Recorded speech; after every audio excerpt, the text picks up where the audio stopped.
విద్యార్థుల విషయంలో కూటమి ప్రభుత్వంపై జగన్ విమర్శలకు మంత్రి నారా లోకేష్ ట్విట్టర్ ద్వారా కౌంటర్ ఇచ్చారు. చిన్నపిల్లల చిక్కీల్లో కూడా డబ్బులు మింగేసిన పులివెందుల ఎమ్మెల్యే జగన్ రెడ్డి సుద్దపూసలా కబుర్లు చెప్పడం వింతగా ఉందని లోకేష్ మండిపడ్డారు. 6,500 కోట్ల ఫీజు రీయింబర్స్మెంట్ బకాయిలను కూటమి ప్రభుత్వం వచ్చిన తర్వాత తీర్చిందని పేర్కొన్నారు. 5 ఏళ్లలో మీ వల్ల భ్రష్టు పట్టిన విద్యారంగాన్ని గాడిన పెట్టడం మా బాధ్యత అని నారా లోకేష్ ట్వీట్ చేశారు.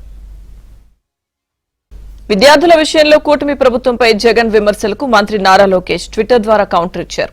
చిన్నపిల్లల చిక్కీల్లో కూడా డబ్బులు మింగేసిన పులివెందుల ఎమ్మెల్యే జగన్ రెడ్డి సుద్దపూసలా కబుర్లు చెప్పడం వింతగా ఉందని లోకేష్ మండిపడ్డారు.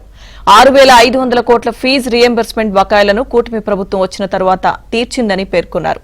5 ఏళ్లలో మీ వల్ల భ్రష్టు పట్టిన విద్యారంగాన్ని గాడిన పెట్టడం మా బాధ్యత అని నారా లోకేష్ ట్వీట్ చేశారు.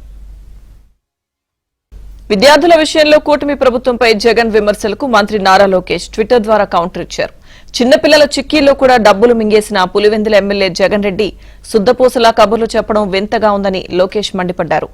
6,500 కోట్ల ఫీజు రీయింబర్స్మెంట్ బకాయిలను కూటమి ప్రభుత్వం వచ్చిన తర్వాత తీర్చిందని పేర్కొన్నారు. 5 ఏళ్లలో మీ వల్ల భ్రష్టు పట్టిన విద్యారంగాన్ని గాడిన పెట్టడం మా బాధ్యత అని నారా లోకేష్ ట్వీట్ చేశారు.